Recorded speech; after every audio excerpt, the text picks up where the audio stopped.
سر میرا سوال یہ ہے کہ کیا حضور وسلم کے روضہ مبارک کا دروازہ کسی وی آئی پی کے لیے، کسی بادشاہ کے لیے کھولا جاتا ہے؟ جی نہیں، یہ بھی ایک ایسا مسئلہ ہے جو لوگوں میں بہت پھیل گیا ہے اور غلط مشہور ہو گیا ہے لوگوں کے اندر۔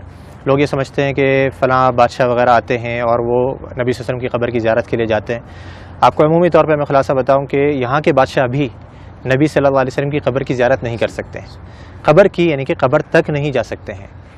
صحیح، ہم بھی جو جاتے ہیں، آپ نے دیکھا ہوگا ہم کہاں تک جا سکتے ہیں؟ جو جالی لگی ہوئی ہے، جالی یہ کس نے لگائی ہے؟ جالی یہ سعودی حکومت نے لگائی ہے، یعنی کہ پرانے زمانے میں جالی نہیں لگی ہوتی تھی۔ اس کے پیچھے، جالی کے پیچھے کیا ہے؟ بہت سے لوگ یہ سمجھتے ہیں، وہ جھانک کر کے دیکھ رہا ہوتا ہے کہ ہمیں قبر نظر آ جائے کسی طریقے سے۔ قبر ناممکن ہے کہ نظر آ جائے، کیونکہ جالی کے پیچھے 3 دیواریں ہیں۔ ایک تو آپ جانتے ہیں کہ گھر کی دیوار تھی، آپ صلی اللہ علیہ وسلم کہاں پہ مدفون کیے گئے؟ گھر کے اندر مدفون کیے گئے تھے۔ حدیث آتی ہے نبی صلی اللہ علیہ وسلم کی کہ نبیوں کا انتقال جہاں پر ہو جاتا ہے وہیں پر ہی دفن کر دیا جاتا ہے۔ تو صحابہ کرام میں بہت بڑا اختلاف ہوا تھا جب آپ صلی اللہ علیہ وسلم کا انتقال ہوا کہ کہاں پہ دفن کرنا ہے۔ انصار نے کہا کہ انصار کے علاقے میں، مہاجروں نے کہا کہ ہمارے علاقوں میں، ہر کسی نے اچھی سے اچھی تجویز دینے کی کوشش کری اور چاہا کہ ہمارے علاقوں میں ہو۔ قریب تھا کہ تلواریں نکل جائیں۔ حضرت ابو بکر رضی اللہ عنہ آئے اور آ کر کے حدیث سنائی کہ میں نے نبی صلی اللہ علیہ وسلم سے سنا ہے کہ نبی کا انتقال جہاں ہو جائے وہیں دفن کر دینا چاہیے۔ تو صحابہ کرام یہ تھے کہ جو ابھی جنگ چھڑنے والی تھی، فوراً تلواریں اپنے بند کر دی گئیں۔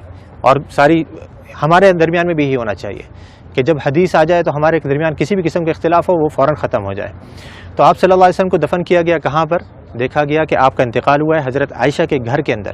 آپ صلی اللہ علیہ وسلم حضرت عائشہ کی گود میں سر رکھے ہوئے تھے، آپ بیماری کی حالت میں تھے، بہت زیادہ بخار کی تپش میں تھے، تو آپ صلی اللہ علیہ وسلم کو وہیں پر ہی مدفون کر دیا گیا جس جگہ پہ آپ کا انتقال ہوا۔ تو وہ جگہ کون سی تھی؟ گھر۔ اب گھر کی ظاہری بات ہے 4 دیواری تھی، 4 دیواری کے باہر کچھ عرصے کے بعد پرانے زمانے میں ہی ایک اور دیوار بنائی گئی جس کے 6 کونے تھے، 6 کونے، یعنی کہ عام طور پہ 4 کونے ہوتے ہیں نا گھر کے دیوار کے، اس کے 6 کونے بنائے گئے تھے۔ یہ 6 کونے کیوں بنائے گئے تھے؟ پیچھے کی طرف سے قبلہ بھی اس طرف ہے، جنوب میں، مدینہ کا جنوب میں قبلہ ہے، گھر ادھر ہے، گھر کے پیچھے کا جو علاقہ ہے وہاں پہ تیکون بنایا گیا تھا۔ جو دیواریں ہیں وہ تیکون کر کے بنائی گئی تھی۔ کیوں تیکون بنائی گئی تھی؟ تاکہ کوئی شخص جب نماز پڑھے تو اس کی سیدھ نبی صلی اللہ علیہ وسلم کی قبر کی طرف نہیں ہو، ادھر کوئی نماز نہ پڑھ سکے، تاکہ آپ صلی اللہ علیہ وسلم کی قبر سامنے نہیں آئے نماز کے درمیان میں۔ کیونکہ نبی صلی اللہ علیہ وسلم کی حدیث یہاں پہ لکھی ہوئی، آپ نے بورڈ پہ پڑھی ہوگی کہ آپ صلی اللہ علیہ وسلم نے قبرستان میں یا قبر کی طرف رک کر کے نماز پڑھنے سے منع کیا ہے۔ تو وہاں پہ یہ دوسری دیوار بنائی گئی۔ اب 2 دیواریں بنی ہوئی ہیں، تیسری دیوار ان دونوں دیواروں کے درمیان میں بنائی گئی، اس کے باہر نہیں۔ 2 دیواریں بنی ہوئی ہیں، ان کے درمیان میں یہ تیسری دیوار بنائی گئی۔ تو اس دیوار کے اوپر یہ گنبد کھڑا ہوا ہے، اس دیوار یا اس کے ساتھ میں کچھ چھوٹے موٹے ستون سے ہیں، ان کے اوپر یہ گنبد کھڑا ہوا ہے۔ یعنی جیسے میں نے ابھی تھوڑی دیر پہلے ذکر کرا تھا کہ جو اندر گھر کی دیوار ہے وہ تو کچی ہے، اس کے اوپر گنبد نہیں بنایا جا سکتا ہے، تو گھر کے باہر کی دیوار پر یہ گنبد کھڑا کیا گیا۔ تو اب یہ 3 دیواریں ہیں، یہ 3 دیواروں کے اندر جو پہلی دیوار تھی، سب سے گھر کی جو دیوار تھی، اس کے اندر پہلے زمانے میں ایک کھڑکی تھی، ایک دروازہ تھا اور اوپر ایک روشن دان تھا۔ روشن دان وہاں سے ہوا ہے۔ کھڑکی اور دروازہ جو پرانے زمانے میں بند کر دیا گیا تھا، رہ گیا تھا روشن دان۔ وہ بھی کچھ عرصے کے بعد اس ڈر سے کہیں کوئی پرندہ اندر گر کر کے مر نہ جائے اور اس کی بسان بدبو وغیرہ اندر پھیلے، وہ بھی بند کر دیا گیا بالکل۔ تو اب کوئی اندر جانے کی جگہ باقی رہی؟ نہ دروازہ ہے، نہ روشن دان ہے، نہ کھڑکی ہے، تو بادشاہ بھی نہیں جا سکتے۔ ہاں اگر کوئی جن کو اللہ نے صلاحیت دی ہو کہ وہ دیوار پار کر کے اندر چلے جائے تو ممکن ہے، لیکن انسان نہیں جا سکتے۔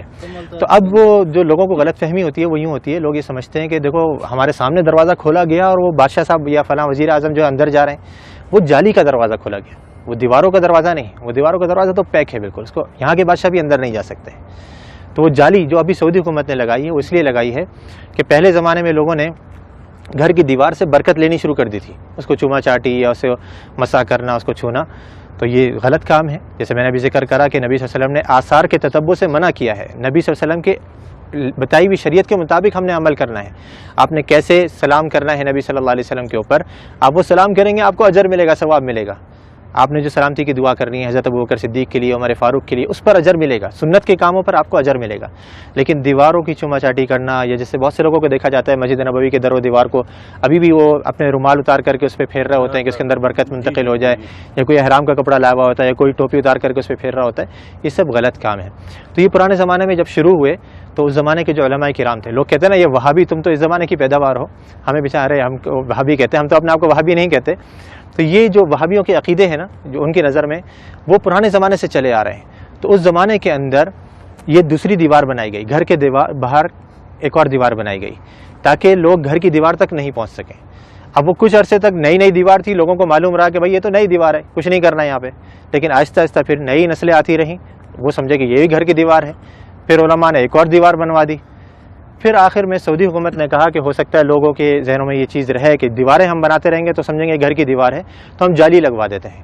انہوں نے جالی لگوائی، لیکن لوگوں نے پھر بھی نہیں چھوڑا، وہ جالی کو بھی چوما چاٹی کے لیے پھر آخرکار مجبوراً سعودی حکومت کو وہاں پہ پولیس والوں کو کھڑا کرنا پڑا یا حیا والوں کو کھڑا کرنا پڑا تاکہ وہ لوگوں کو سمجھائیں اور آرام سے بتائیں کہ بھئی یہ چیز غلط ہے، مسح جو ہے وہ آپ نے حجر اسود کا کرنا ہے، اس کو چومنا ہے، اس کو آپ نے مسح کر سکتے ہیں، یا اس سے پہلے والا جو رکن یمانی ہے اس کو آپ چھو سکتے ہیں، ہاتھ لگا سکتے ہیں۔ یہ گھر کی دیواروں کو یا نبی صلی اللہ علیہ وسلم کے روضے کو ہم نے ہاتھ نہیں لگانا ہے، بلکہ یہاں پر آ کر کے ہم نے آپ کے لیے ادب سے سلام پیش کرنا ہے، سلامتی کی دعا کرنی ہے، تو وہاں پہ کوئی نہیں جا سکتا۔ یہ حصہ عائشہ رضی اللہ تعالیٰ عنہ کا گھر ہے جو نبی صلی اللہ علیہ وسلم کے دور میں تھا، اور رائٹ سائڈ میں مسجد کا ایریا ہے۔ آپ تمام جانتے ہیں کہ نبی صلی اللہ علیہ وسلم عائشہ رضی اللہ تعالیٰ عنہ کے گھر میں ہی انتقال کر گئے، اور عائشہ رضی اللہ تعالیٰ عنہ کے گھر میں 3 قبریں ہیں، ایک محمد صلی اللہ علیہ وسلم، اور اس سے تھوڑا سا نیچے ابو بکر صدیق رضی اللہ تعالیٰ عنہ، اور دوسرے عمر رضی اللہ تعالیٰ عنہ۔ یہ 3 قبریں ہیں۔ پھر کچھ سال بعد یعنی 80 ہجری میں جو عائشہ رضی اللہ تعالیٰ عنہ کا چھت تھا وہ گر گیا، تو عمر بن عبدالعزیز نے وہاں کے اس جگہ پر انہوں نے کیا کیا، ایک 4 کونی ایک دیواریں بنائی جس کا کوئی دروازہ نہیں تھا، اور نیا چھت بنایا۔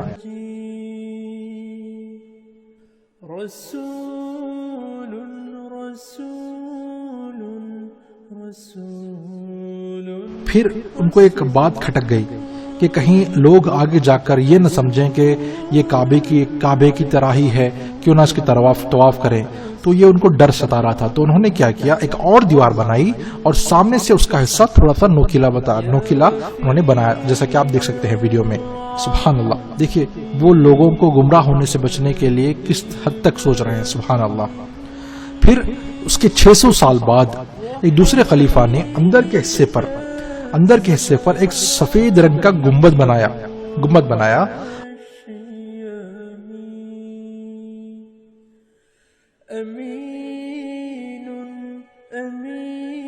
اور اطراف میں ایک اور دیوار بنائی جس کے اطراف میں ہرے رنگ کا کپڑا لگایا گیا ہے جس پر لا الہ الا اللہ محمد رسول اللہ لکھا ہوا ہے۔ اور اس گنبد کے بارے میں یا ابھی جو اس وقت گنبد ہے اس کے بارے میں ہمارا ایک اور ویڈیو ہے، اس پر آپ اس میں تفصیلی ڈیٹیلز دیکھ سکتے ہیں، ٹھیک ہے۔ پھر اس کے بعد ایک اور دیوار بنائی گئی، گنبد بنایا گیا، گنبد کے بعد ایک اور سپورٹنگ دیوار بنائی گئی، اس کے بعد جالی لگائی گئی، جو جالی آج ہم دیکھتے ہیں۔ جب کبھی ہم مدینے جاتے ہیں تو وہاں پر ہم جالی کے باہر سے نبی صلی اللہ علیہ وسلم اور 2 صحابہ کو سلام کرتے ہیں، تو وہ ہم جالی کے باہر سے کرتے ہیں۔ یہ جالی بھی اسی وقت بنائی گئی تھی جب گنبد وائٹ سفید گنبد اور سراؤنڈنگ ہرا پردہ اور یہ جالی بنائی گئی تھی۔ اکثر لوگ یہ سوچتے ہیں کہ یہ جو ہرا کپڑا ہے اس کے اندر ہی جو یہ خبر ہے، اور وہ اگر ہرا کپڑا نکالا جائے تو ہم خبر دیکھ سکتے ہیں، ایسا نہیں ہے۔ آپ تمام جانتے ہیں کہ کتنے دیواریں اس کے اندر بنائی گئی ہیں تاکہ کوئی فتنہ نہ ہو اور کوئی جو ہے گمراہی نہ ہو۔ اللہ جزائے خیر دے ڈاکٹر عبدالعزیز کرکی جنہوں نے یہ شکل بنائی تاکہ ہم یہ اندر کا حصہ کس طریقے سے بنایا گیا ہے دیکھ کر سمجھ سکیں۔ اس طریقے سے کئی اور ماڈلز مدینے میں رکھے گئے ہیں، وہاں پر آپ جب جائیں گے تو مدینے کا ایک میوزیم ہے اور بہت ساری چیزیں ہیں، آپ ضرور یہ ساری چیزیں وہاں پر دیکھ سکتے ہیں انشاءاللہ۔ تو اگر آپ کو یہ ویڈیو پسند آیا اور یہ معلومات اگر اچھی لگی تو آپ یہ ویڈیو اور یہ معلومات دوسروں تک بھی پہنچائیے۔ بارک اللہ فیک۔ تتغاشى سيد